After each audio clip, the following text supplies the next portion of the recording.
하면서 그런 얘기를 했어요. 우리 교회 어린 친구들, 청소년들, 청년들 너무너무 다 착하다고. 동의를 안 하시는 것 같아요. 이렇게 청소년 때부터 유치부 교사도 하고 또 아동부 교사도 하고 얼마나 복된 일인지 몰라요. 다 자기 공부하기 정말 바쁜 시기에 이렇게 또 교회 또 자기보다 어린 동생들 후배들을 위해서 이렇게 봉사하고 섬기고 있는 모습을 보니까 저는 우리 하나님께서 아주 흐뭇한 표정으로 늘 바라보시리라고 믿습니다. 우리 다시 한번 우리 청소년들이 주님 안에서 건강하게 잘 성장해 가도록 다시 한번 힘차게 우레와 같은 목소리와 함께 박수하도록 하겠습니다. 박윤규라고 하는 분이 계세요. 경남 창원에서 치과 병원을 운영하고 계신 분인데요. 이분이 얼마 전에 모 방송국의 방송에 출연을 했지요. 그러면서 이분이 이제 왜 방송국에 출연하게 되어졌느냐? 이분이 이제 너무나도 많은 선행을 베풀고 있다는 겁니다. 그래서 치과 의사이면서 교도소 교정위원으로 그래서 그 죄수들을 위해서 다 무료로 또 치과 치료를 해주기도 하고요. 또 이 섬, 우리나라에 섬이 많이 있는데 그 섬에서 치과 도움을 받지 못하는 분들을 위해서 또 섬을 다니면서 이렇게 또 치과 치료를 해주기도 하고 심지어는 전 해외로 나가서도 이렇게 치과 치료를 하면서 많은 봉사를 하고 있다는 겁니다. 게다가 이제 치과를 운영하면서 벌어들였던 그 수입에 대해서 하나도 누락시키지 않고 철저하게 또 세금을 잘 내서 아름다운 납세자 국세청으로부터 또 그런 상을 받기도 했다는 거죠. 그래서 이분이 선행을 얼마나 많이 하고 있는지 대통령도 상을 수상했고, 그리고 또 더 나아가서 어떻게 보면은 일반 시민으로서 가장 최고의 훈장이라고 할 수 있는 국민훈장 동백장까지도 그렇게 상을 받게 되어졌다는 겁니다. 그런데 이 박윤규 씨가 이렇게 남다르게 많은 선행을 하면서 살아가게 되어진 그 계기가 있었는데, 이분이 원래는요 철도 고등학교를 졸업했어요. 그리고 첫 고등학교 졸업하자마자 철도청에서 기관사로, 이제 어리니까 부기관사로 근무를 하게 되어졌는데 1984년 그의 나이 22살 때 그렇게 기관사로 근무를 하다가 철도에 치인 겁니다. 그래서 오른쪽 무릎 아래 다리가 절단되게 되어졌어요. 장애를 입게 되어진 거죠. 그런 장애를 입고 나서 이제 치료를 받고 재활 훈련을 한 100일 정도 재활 치료를 다 받고, 그러면서 전 자신의 인생을 이런 장애를 갖고 있는데 어떻게 살아가는 게 좋은가? 물론 다시 그 철도청에 복직을 해서 그렇게 이제 내근 사무실에서 근무하는 그런 일도 할 수 있었지만 그 기회를 따라서 다시 한번 자신의 인생을 어떻게 살아야 될지를 점검하는 시간을 갖게 되어졌다는 거예요. 그러면서 내가 이제는 내게 주어진 이런 실력을 가지고 뭔가 사회에 기여를 하면서 살아갔으면 좋겠다, 그런 생각을 하고 마음으로 생각하다가 이제 꿈을 하나 갖게 되어졌는데 그게 바로 치과 의사가 되는 꿈이었습니다. 그래서 공부를 다시 시작한 거예요. 그래서 무려 4년 6개월 동안 공부를 하고 재수하고 그래서 원광대학교 치과대학에 진학을 하게 되어지고 하루도 쉬지 않고 한 해도 쉬지 않고 6년 동안 계속 공부를 해서 덴티스트, 치과 의사가 된 거죠. 그의 나이 32살에 지금 가까이 있는 경남 창원에 그렇게 치과 병원을 개업을 하고 자기에게 주어진 꿈을 따라서 그리고 생각했던 대로 많은 시간 또 많은 그 돈을 들여서 사회에 선행을 베풀고 기여하면서 삶을 살아가게 되어졌는데 지금 그의 나이가 60 중반이 되도록 그 일을 30여 년 동안 진행을 하고 있었다는 거죠. 당연히 주변에서 많은 사람들이 그의 공헌, 그의 선행, 그것을 기리고 기억하면서 박수치고, 그리고 그의 인생을 정말 멋진 인생, 아름다운 인생으로 칭찬하게 된 거죠. 여러분, 우리가 인생을 살아가면서 사람들에게 이렇게 좋은 모습을 보이고, 저 사람 멋진 삶을 사는구나, 아름다운 삶을 살아가는구나, 이렇게 인정받고 칭찬받고 박수받는 것 정말 귀한 일이죠. 저는 우리 사랑하는 청소년들, 우리 청년들, 또 우리 성도님들이 정말 살아가는 동안에 주변에 있는 사람들, 가까운 가족들 박수 받으면서 정말 멋진 인생을 살고 있다, 아름다운 인생을 살고 있다, 그렇게 인정받으면서 귀한 칭찬을 들으면서 살아갈 수 있는 하나님의 사람들 되기를 주님의 이름으로 축원합니다. 근데 이렇게 사람들에게 칭찬받고 사랑받는 것 굉장히 소중하고 중요한 일인데, 사실은 성경을 통해서 하나님께서 말씀해 주시는 더 중요한 칭찬이 있다는 거죠. 그것은 바로 우리의 영혼까지 책임져 주시는 하나님 아버지께서 인정하시고 칭찬하시는 그 칭찬, 그것이 훨씬 더 중요하고 가치 있고 값진 칭찬이라는 거예요. 여러분, 물론 사람들에게 칭찬을 받고 사람들이 기억 속에 저 사람은 멋진 삶을 살고 아름다운 삶을 산 사람이야, 그래서 사람들은 보상을 해주기도 하고 상을 주기도 하고, 심지어는 어떤 경우에는 그 업적을 기리면서 비석을 세우기도 하죠. 다 귀한 일이에요.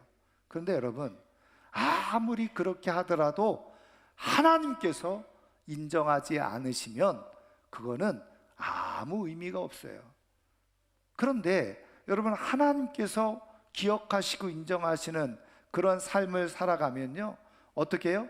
이 땅에서도 사람들에게 기억될 뿐만 아니라 더 나아가서도 영혼 가운데서도 하나님께서 기억하시고 상 주시는, 하나님이 상 주시는 인생, 가장 최고의 인생을 살아갈 수가 있다는 거죠. 저는 그런 의미에서 오늘 우리 사랑하는 청소년들, 우리 성도님들이 사람들에게 칭찬받는 것 귀한 일이지만 그것을 넘어서서 우리 하나님께서 정말 잘 살았다, 정말 아름답게 살았다, 하나님으로부터 인정받을 수 있는 하나님의 사람들 되기를 축원합니다. 그러면 하나님은 도대체 어떤 삶을, 그렇게 아름다운 삶을 살았다라고 인정하시고 칭찬하시는가? 오늘 우리가 주신 말씀을 한번 통해서 살펴보면요, 오늘 우리가 읽은 이 말씀은 사도 바울이 로마에 있는 교회 성도들에게 보낸 편지 중에 어떤 내용을 담고 있냐면, 여러분, 로마서의 중요한 주제 중에 하나는 구원을 어떻게 받았는가, 그리고 구원받은 사람은 어떤 삶을 살아가는가, 이것을 다루고 있는 성경이 로마서거든요. 근데 오늘 우리가 읽은 말씀의 내용은 뭐냐면, 한 사람이 하나님의 구원에 이르기까지의 그 과정, 단계를 설명해 주고 있는 겁니다. 그것이 바로 우리 14절 15절에 있는데, 자, 우리 14절 15절 우리 한번 같이 읽겠습니다. 그런즉 그들이 믿지 아니하는 일을 어찌 부르리요? 듣지도 못한 일을 어찌 믿으리요? 전파하는 자가 없이 어찌 들으리요? 보내심을 받지 아니하였으면 어찌 전파하리요?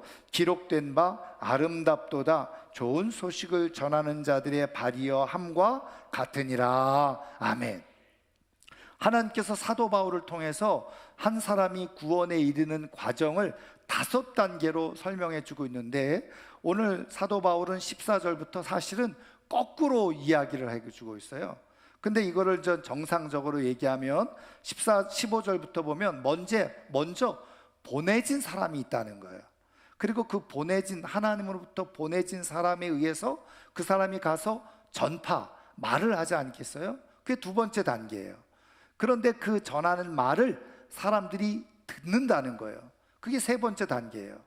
그리고 그 듣는 사람들 마음속에 하나님 나라, 하나님이 계시는구나, 예수님이 계시는구나 하고 믿게 되어지는 거예요. 근데 그 믿음이 표현되어지는 게 뭐라고요? 예수님의 이름을 내 입술로 부르고 고백하는 거예요. 그래서 13절에 보면 누구든지 주의 이름을 부르는 자는 구원을 받으리라. 그래서 예수님의 이름을 내가 입술로 고백하고 나는 예수님을 믿습니다, 이렇게 고백하게 될 때 거기에 구원, 하나님이 약속해 주시는 구원이 이루어진다는 거예요. 그래서 보내심을 받은 사람 가서 전하죠. 그 다음에 그 사람의 말을 듣고 믿죠.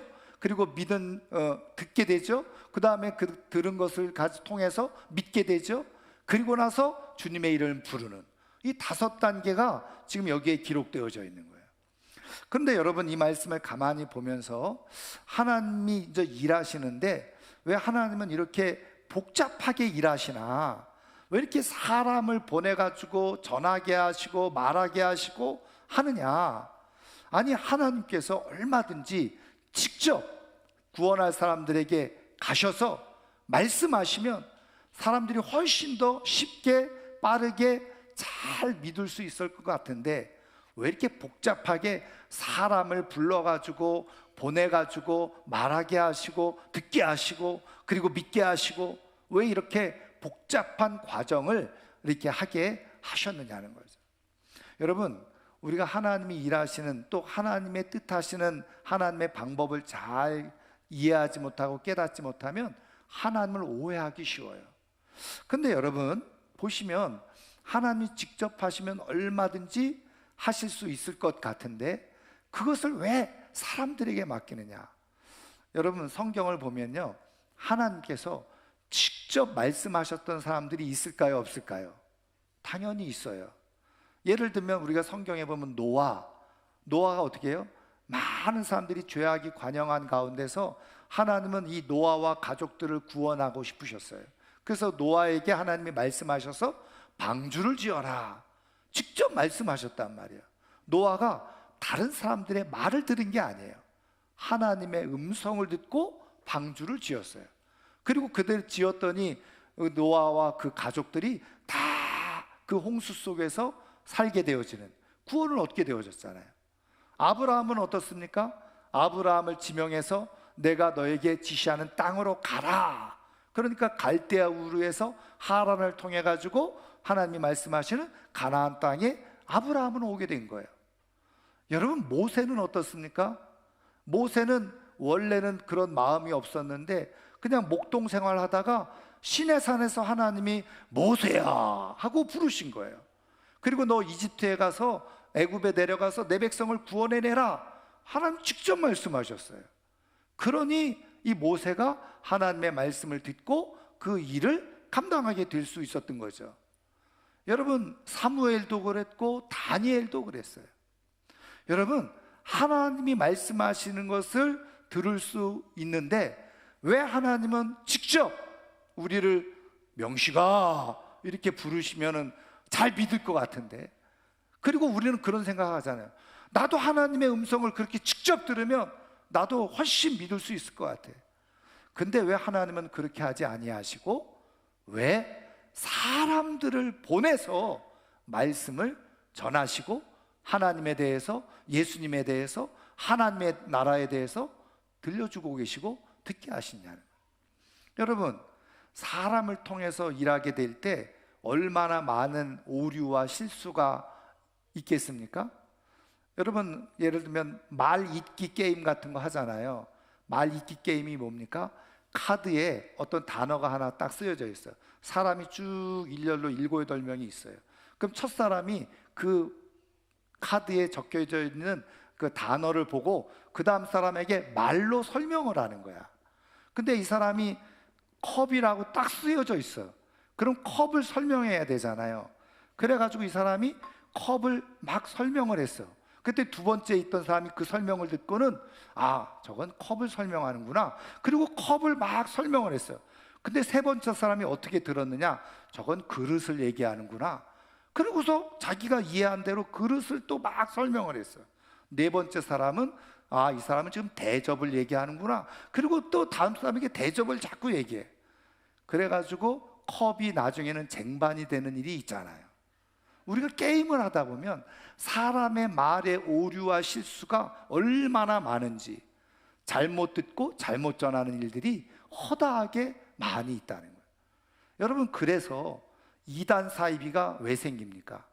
하나님이 말씀을 주셨는데 그걸 자기식으로 생각하는 거예요. 자기 방식으로 말하는 거예요. 그러다 보니까 하나님의 말씀이 뒤틀려지고 왜곡되어져서 이단 사이비가 만들어지고, 그런 걸 또 듣고 받는 사람들이 있잖아요. 여러분, 이런 사람들의 오류가 있는 것 너무나도 잘 알고 있는데, 하나님이 왜 굳이 사람들의 입을 통해서 사람을 보내서 이 중요한 구원에 대한 도리를 전하게 하셨느냐는 거예요. 여러분, 게다가 중요한 거는 뭐냐면, 사람들이 말하면요, 사람들이 잘 믿을 것 같은데 의외로 사람이 말하면 안 믿어요. 왜 그런지 아세요? 컵이 여기 있어 눈에 보이면 이걸 믿죠. 근데 여러분, 하나님 나라에 대해서 얘기하면 사람들이 믿을 수 있을까요? 여러분, 하나님 나라를 다 보여주고 알려주고 그리고 내가 직접 봤으면 안 믿을 사람 이 세상에 아무도 없을 거예요. 근데 하나님 나라는 보이질 않아. 보이지 않는 하나님의 나라를 사람들이 말을 하니까 그거를 믿지를 못하는 거예요. 이해를 못하는 거예요. 여러분, 사람들이 말하는 것 사람들이 잘 받아들이지 않는 경우가 허다해요. 게다가 여러분, 저도 마찬가지지만 아주 유명한 의사나 전문가가 얘기하면 전문가니까 저 말이 맞을 수도 있겠구나 하고 받아들이지만, 전문가가 아닌 사람이 막 얘기를 하잖아요. 그러면 긴가민가 저걸 믿어야 되나 말아야 되나 이렇게 생각을 하잖아요. 여러분, 그러니까 사람이 말로 전하는 것에 실수도 많고 사람들이 그걸 받아들이지 않는 경우도 많이 있는데, 왜 하나님은 굳이 이 중요한 하나님의 나라의 진리를, 복음을 왜 사람들을 통해서 전하게 하고 계시냐는 거예요. 여러분, 말씀드린 것처럼 하나님이 일하시는 방법을 모르면 하나님을 자꾸 오해해요. 그래서 하나님은 왜 이렇게 비효율적으로 일하시지? 하나님은 왜 이렇게 비실용적으로, 비상식적으로 일하시지? 아니, 이렇게 하면 더 잘 될 것 같은데, 이거 우리 생각이에요. 여러분, 사도 바울도 그런 실수를 한 적이 있었잖아요. 그래서 고린도전서에 뭐라고 고백하라고 있습니까? 자기가 화려한 철학적인 수사와 말로 하나님의 복음을 설명하려고 했다가 아무도 듣질 않은 거예요. 받아들이지 않은 거예요. 그래서 깨달은 게 뭐냐면, 전도에 미련한 것으로, 사람이 하나님 나라에 대해서, 보이지 않는 하나님에 대해서 말로 하는 게 얼마나 미련하고 어리석은 방법인지, 그럼에도 불구하고 하나님께서 그 방법으로 하나님을 이야기하고 하나님을 전하라고 말씀하시니 바울이 그렇게 했다는 거예요. 근데 신기하고 놀라운 것은, 그렇게 하나님의 방법대로 사람들이 미련하다 생각하는 방법으로 했는데 열매가 더 많아, 결실이 더 많아지는. 여러분, 우리가 하나님이 일하시는 방법을 잘 깨닫고 그것을 그대로 내가 따라서 행하게 되어지면 하나님의 영광의 역사를 보게 되어지는 은혜가 있는 줄 믿으시기를 주님의 이름으로 축원합니다. 그렇다고 한다면 말씀드린 것처럼 이렇게 사람을 통해서 하는 일이 오류도 많고 실수도 많고 잘못되는 경우도 많이 있는데, 하나님은 왜 굳이 사람을 보내서 하나님에 대해서, 예수님에 대해서, 하나님 나라에 대해서 말하게 하셨느냐는 거예요. 여러분, 먼저는요, 우리가 마태복음 13장을 읽어보잖아요. 그러면 거기서 예수님께서 천국에 관한 비유의 말씀을 잔뜩 해놓고 계시거든요. 근데 중요한 것은 예수님께서 천국에 관한 비유의 말씀을 해주시면서 비유로 말씀해 주셨다는 거예요. 보이지 않는, 사람들이 알 수 없는 이 천국을 눈에 보이는 여러 사물 가지고 비유를 통해서 천국에 대해서 말씀해 주셨다는 거예요. 그런데 거기에 13절에 보면 중요한 의미를 말씀해 주세요. 왜 예수님은 이렇게 비유로 말씀해 주셨느냐? 사람들이 들어도 듣지 못하고 들어도 깨닫지 못하기 때문이라. 그러니까 무슨 말씀이냐면, 우리는 하나님의 말씀을 들으면 내가 금방 알 수 있을 것 같고 깨달을 수 있을 것 같고 믿을 수 있을 것 같은데, 우리 사람들은 그렇지 않다는 거예요. 여러분, 지금도 하나님은 영으로 우리에게 말씀하고 계세요.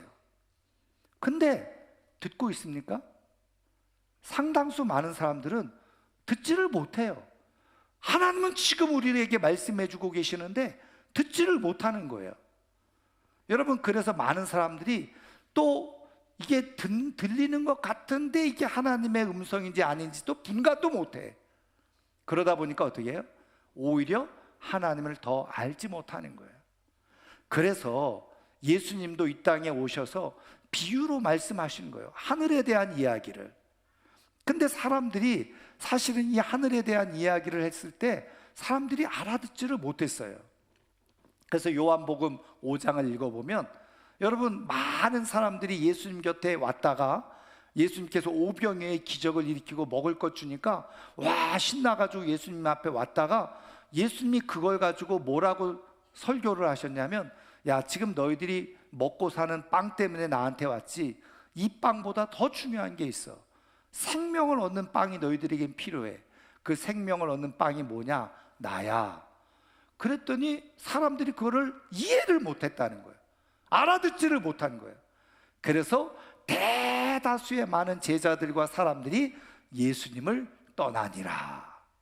여러분, 예수님이 이 땅에 와서 말씀을 하셔도 듣지 못하고 이해하지 못하고 깨닫지 못하면 다 떠나가는 거예요. 여러분, 우리는 내가 예수님 시대에 살아서 예수님의 말씀을 직접 들으면 나도 다 잘 믿을 수 있을 것 같은데 이렇게 생각하지만, 실제로 예수님 시대의 많은 사람들도 예수님이 직접 말씀하셨음에도 불구하고 듣지 못하고 깨닫지 못했다는 거예요. 여러분, 그러니까 하나님께서 하신 방법이 뭐예요? 사람을 통해서. 사람이 좀 부족하지만, 실수도 있을 수 있지만, 그러나 사람을 통해서 말씀하셔요. 지금 하나님께서 저를 통해서 여러분들에게 이 사실을 말씀하고 있다는 거예요. 그러니까 여러분, 어쨌든 믿든지 안 믿든지, 믿어지든지 안 믿어지든지, 제가 지금 전하는 말은 무슨 말인지는 들리잖아요. 또 어떤 경우는 이해도 되잖아요. 그래서 사람의 말로 전하게 하신 거예요. 왜요? 우리가 사람의 말은 들을 수 있기 때문에 그래요. 그런데 여러분, 성경을 보면 더 중요한 뜻이 있어요. 그게 바로 오늘 우리가 읽은 말씀의 15절에 있습니다. 자, 15절 말씀 한번 같이 읽어보겠습니다. 보내심을 받지 아니하였으면 어찌 전파하리요? 기록된 바 아름답도다 좋은 소식을 전하는 자들의 발이여 함과 같으니라. 아멘. 여기서 보시면요, 보내심을 받지 아니하였으면 전파하지 못한다. 그러니까 하나님께서 이 하나님에 대해서, 예수님에 대해서 사람들의 얘기하도록 보내지는 사람들이 있다는 거예요. 보내시는 사람이 있다는 거예요. 여러분, 하나님께서 하나님의 일을 하실 때 두 가지 방법을 쓰셔요. 하나는 뭐냐? 야, 모세야, 내가 너를 이집트로 보낼 테니까 이집트 가서 내 말을 전해라. 하나님께서 직접 사람을 뽑아서 불러서 그냥 지시하시는 방법이 있어요. 근데 성경에 보면 많은 경우에 이렇게 하나님께서 말씀을 지시하실 때가 있어요. 그래서 보내시는 거예요. 그런데 여러분, 이사야서를 읽어보면 또 다른 하나님이 일하시는 방법이 나와요. 이렇게 얘기를 하죠. 아, 세상이 이렇게 험악한데 누가 나를 위해서 갈까? 이렇게 하나님께서 반문하시듯이 얘기를 하시네요. 탄식하시지. 누가 나를 위해서 갈까? 누가 나를 위해서 갈까? 근데 여러분, 이때 이사야가 하나님의 감동을 받아서, 주님, 내가 여기 있습니다. 나를 보내소서. 그 얘기는 뭐예요? 주님, 내가 가겠습니다. 자원하는 사람이 있다는 거예요. 그래서 오늘도 하나님은요, 무엇인가 하나님의 일을 하실 때, 야, 누구를 콕 집어가지고 불러가지고 네가 해라, 이렇게 말씀하시기도 하시지만, 누가 내 일을 할까? 이렇게 하나님께서 에둘러서 말씀하셔요. 근데 그것을 듣는 사람들 중에 주님, 내가 하겠습니다, 자원하는 사람이에요. 저는 하나님께서 무엇인가를 위해서 이렇게 사람을 세우시고 보내시고자 할 때 주님, 내가 여기 있습니다 하고 반응할 수 있는 하나님의 사람들 되기를 주님의 이름으로 축원합니다. 근데 여러분, 이때에 중요한 건 뭐냐면 하나님께서 누구를 지목해서 부르실 때 그 담겨진 의미는 뭐냐? 그 사람을 고생시키고 그 사람을 고통에 빠뜨리기 위해서가 아니라 하나님께서 어떻게 해요? 아, 저 사람에게 맡기면 되겠구나, 저 사람을 시키면 이 일을 할 수 있겠구나, 하나님께서 주시는 신뢰의 마음이 거기에 담겨져 있다는. 여러분, 그런 의미에서 오늘 우리가 이렇게 하나님 나라를 위해서, 하나님의 뜻을 위해서, 복음과 진리, 좋은 소식을 위해서 내가 이렇게 부름을 받았다고 하는 것은요, 하나님께서 나를 보내시겠다고 하는 것은 거기에 나를 향한 하나님의 사랑과 신뢰의 마음이 담겨져 있는 거예요. 여러분, 어떤 엄마가 요리를 하면서 아이들, 자녀들이 쭉 있는 데서 심부름을 좀 보내고 싶어. 그래가지고 누구를 콕 집어가지고 얘야, 너 가서 마트에 가서 좀 콩나물 좀 사올래?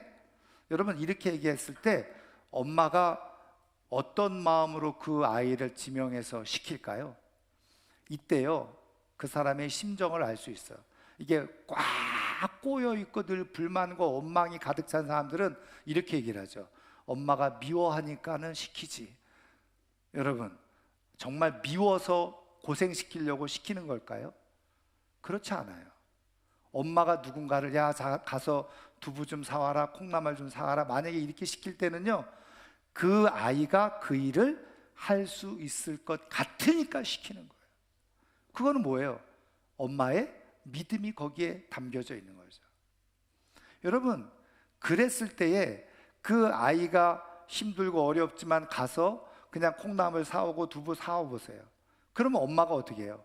정말 행복해하고 기분 좋아하면서 야, 너 심부름 잘했구나, 머리도 쓰다듬어주고, 그리고 좋은 엄마 중에는 어떻게 해요? 또 그래, 수고했다 하고 용돈도 주고. 그렇지 않아요? 나쁜 엄마는 그냥 거기다 두고 가라 이렇게 얘기하겠지만 좋은 엄마는 그렇게 한다고요. 여러분, 오늘 성경 말씀에 보면 하나님께서 보내시는데, 사람을 그렇게 보내시는데 그 보내시는 모습을 보고 아, 주님 나를 보내시고 계시는군요 하고 그 하나님 나라를 위해서 발걸음을 옮기는 그 발걸음을 보고서 하나님께서 뭐라고 말씀하셨다는 거예요? 아름답도다, 감탄을 했다는 거예요. 감동을 하시고 하나님께서 감격하시고 기뻐하시고 좋아하셨다는 거예요. 여러분, 그런 의미에서 왜 하나님은 굳이 사람을 통해서 하나님의 일을 행하시려고 하시느냐? 한마디로 말하면 어떻게 해요? 하나님은 그 사람의 모습을 아름답게 보시고 예쁘게 보시고 귀하게 보시려고 하는 마음을 가지고 이 일을 맡기시고 시키신다. 여러분, 우리 하나님은 하나님의 일을 함께하는 사람을 기뻐하시고 기억하시고 예뻐하시고, 그리고 그 모습을 보면서 야, 아름답다. 여러분, 이번 설 명절에 손주들이 왔어요. 이제 막 떠들고 말도 하고, 그리고서 막 이제 이렇게 왔다 갔다 자기가 움직이잖아요. 근데 제가 앉아 있다가 그냥 우리 손주한테 제가 충분히 가서 뭐 가져올 수 있지만 얘나 저것 좀 가져올래? 그럼 가가지고 쪼로로 가서 그거를 가지고 와. 그럼 어떻게 합니까? 이야, 너 정말 잘했구나. 안아주면서 뽀뽀해주면서 머리 쓰다듬어주고 말이죠. 그리고서 세뱃도 이상하게 하는데도 용돈 주고 말이죠. 그런 거예요. 여러분, 하나님께서 우리에게 무엇인가를 시키실 때는요, 하나님이 그 다음 계획이 있어요. 뜻이 있는 거예요. 마음이 있는 거예요. 그런데 그때 모습을 어떻게 보신다고요? 아름답게 보시는 거예요. 야, 너 정말 예쁘게 행동하는구나. 너 정말 아름답게 행동하는구나. 하나님께서 감동하시고 감탄하시면서 그에게 하나님이 준비하신 은혜와 상과 영광을 부어주시고자. 그러니까 여러분, 하나님께서 지금 하나님 나라를 위해서 우리에게 가서 좀 전해라 이렇게 말씀하실 때는요, 우리를 막 고생시키려고 뭐 그러려는 것이 아니라 그것을 통해서 하나님이 기쁨을 얻고, 야, 네가 힘들고 어렵고 시간도 없는 상황에서 이렇게 수고하는구나. 야, 너 정말 예쁘다. 너 정말 아름답다. 하나님께서 이렇게 칭찬하시고 하나님이 기억하시고 하늘에서 더 큰 영광으로 갚아주시고 채워주시기 위해서 하나님께서 우리를 통해서, 사람을 통해서 하나님의 일을 하고 계시다는 거예요. 여러분, 이런 하나님의 마음과 뜻을 잘 아는 사람은요, 기꺼이 누가 나를 위해서 갈고 할 때, 주님 내가 여기 있습니다. 야, 좀 가서 네가 좀 저 사람한테 이야기 좀 해라. 예, 알겠습니다. 제가 가겠습니다. 그러면서 가서 전하는 거예요. 여러분, 이 세상에서 가장 아름다운 삶을 사셨던 분을 꼽으라고 한다면 누구를 꼽을 수 있겠습니까? 예수님이시죠. 근데 여러분, 예수님이 하늘 보좌를 버리시고 이 땅에 왜 내려오셨어요? 하나님 아버지께서 야, 저 죽어가는 내 백성들 어떻게 좀 살릴 수 없을까?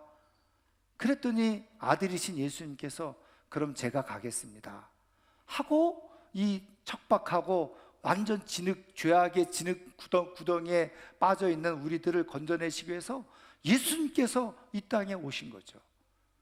그런 예수님의 모습을 보시고 우리 하나님 아버지께서 가장 아름다운 아들의 모습을 기억하고 계시고 보고 계시고, 여러분, 예수님이 그렇게 하실 수 있었던 것은 하나님 아버지의 마음을 알아서죠.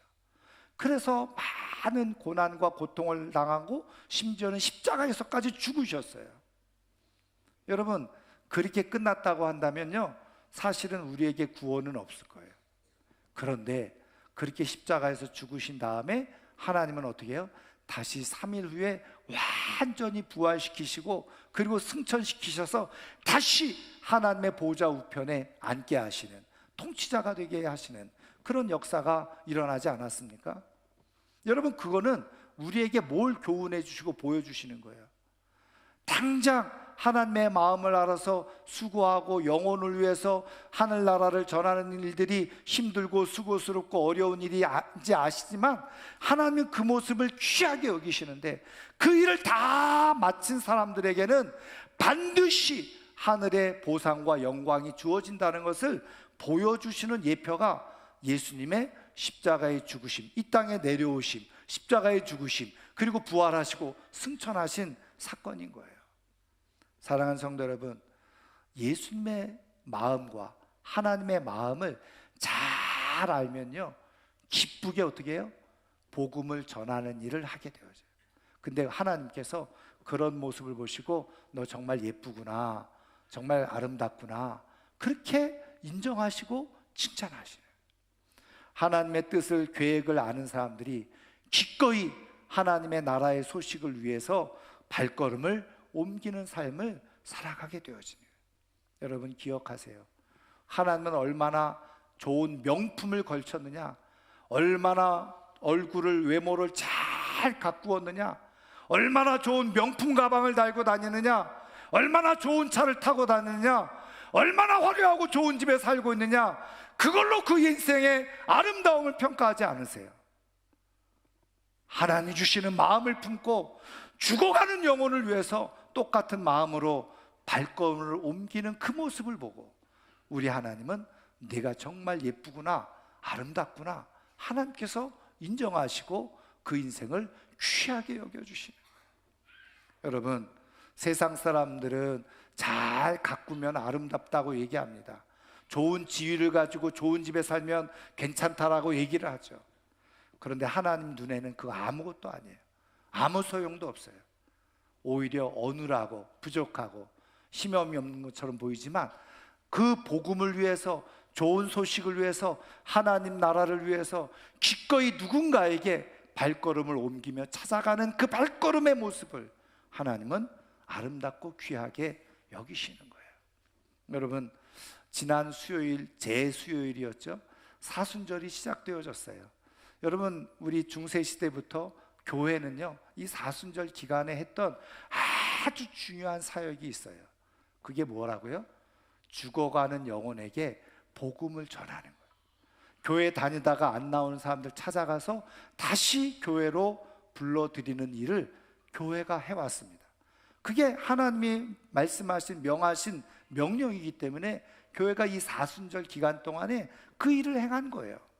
그리고서 부활절을 맞이할 때 잃어버렸던 영혼들, 그리고 집 나갔던 영혼들 다시 불러 모아서 부활의 주님을 함께 찬양하면서 영광을 올려드렸던 겁니다.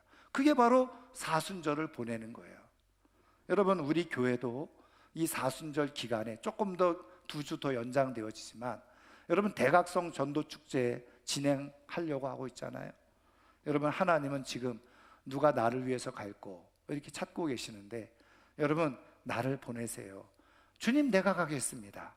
이렇게 보냄을 받아서 정말 나를 통해서 오늘 오전에 앞에서도 찬양 불렀던 것처럼 내가 가는 곳에 마른 샘물이 터지고 정말 죽어가는 영혼들이 다시 살아나고 다시 주님께로 인도되어지는 가운데서 정말 하나님께서 우리를 귀하게 여기시고 아름답게 여기시는 복된 은혜와 축복이 있기를 주님의 이름으로 축원합니다. 여러분, 이렇게 이름 적어서 내라고 하는데요, 이거 뭐 아무 생각도 없이 일주일 있다가 다음 주에 오니까 이름 이런 게 있었어? 여러분, 하나님께서 그런 모습을 보시고 귀하게 보실까요? 근데 말씀을 듣고 감동이 됐어요. 그러면 내가 기도하는 거죠. 내가 누구를 전도할 것인가? 그리고서 잘 기도하면서 기록하고, 근데요, 하나님께서 그런 모습조차도 정말 귀하구나, 너 정말 예쁘구나. 여러분, 구원은 내가 시킬 수가 없어요. 내가 믿게 할 수도 없어요. 그건 하나님의 은혜예요. 그 대신 우리가 할 수 있는 건 뭐예요? 가서 말을 하는 거예요. 발걸음을 옮기는 거예요. 그건 내가 할 수 있는 거예요. 하나님은 우리에게 구원시키라고 말씀하는 게 아니라 가서 내 말을 전해라 말씀하는 거예요. 여러분, 그 말씀을 잘 전해서 하나님께서 정말 예쁘구나, 아름답구나, 하나님이 인정하시는 복된 삶의 주인공이 꼭 되기를 주의 이름으로 축원합니다. 말씀을 마치려고 하는데요, 여러분, 아프리카의 성자 그러면 누가 기억이 납니까? 우리 청소년들, 아프리카의 성자 그럼 누가 떠올라요?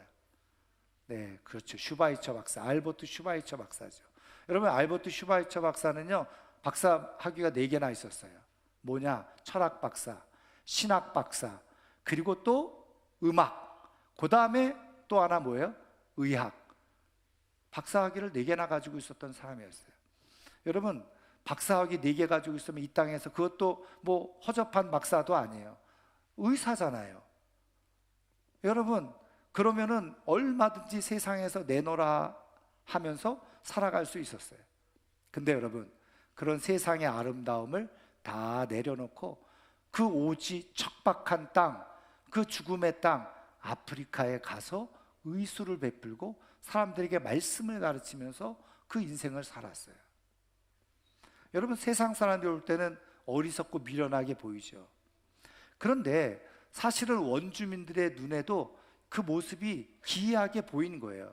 그래서 한 원주민이 이렇게 슈바이처 박사한테 물었다는 건 아니겠습니까? 박사님 같이 그렇게 훌륭한 스펙을 가지고 있고 그런 능력을 가지고 있는 분이 왜 이곳에 와서 그런 쓸데없는 고생을 사서 하고 있습니까? 박사님 같은 분이 저쪽 세상에 있으면 얼마든지 부귀영화를 누리면서 정말 사람들이 남부러워할 만큼 그렇게 멋진 인생을 살아갈 수 있을 것 같은데 지금 여기 와서 왜 이런 고생을 하고 계십니까? 그럴 때 슈바이처 박사가 미소를 싹 지으면서 이렇게 얘기를 했다는 것 아니겠습니까? 이보게, 나를 너무 안쓰럽게 보지 말게나. 나는 지금 주님의 손이 되어서 일하고 있는 거야. 나는 지금 주님의 손이 되어서 일하고 있는 거야. 이것이 얼마나 기쁜 일인지, 얼마나 가치 있는 일인지, 얼마나 행복한 일인지 자네는 모를 걸세. 나는 지금 주님의 손이 되어서 살아가고 있는 사람이야. 여러분, 하나님을 깊이 아는 사람만이 자신의 인생을 주님의 손으로, 주님의 발이 되어서 살아가기를 원하는 마음을 갖게 되어지는 거예요. 왠지 아세요? 그게 인생의 마지막에 가장 하나님 앞에서 가치 있게, 아름답게, 귀하게 여겨지는 인생이라는 것을 확신하고 깨닫고 있기 때문에 그래요. 여러분, 우리가 복음을 위해서, 좋은 소식을 위해서 누군가를 찾아가는 그 발걸음 하나님께서 기억하시고 그거를 귀하게 여기시고 아름답게 여기실 줄 믿습니다. 왜냐하면 그렇게 복음을 위해서 발걸음을 옮기는 그 발은 더 이상 내 발이 아니라 주님의 발이기 때문에 그래요. 저는 이번 사순절 기간 동안에 슈바이처 박사처럼 주님의 손이 되고 주님의 발이 되어져서 주님의 입이 되어져서 말씀을 전하는 가운데 정말 주님께서 너 정말 예쁘구나, 아름답구나, 잘 살고 있구나, 그렇게 인정받을 수 있는 하나님의 사람들이 꼭 되기를 주님의 이름으로 축원합니다. 축원합니다.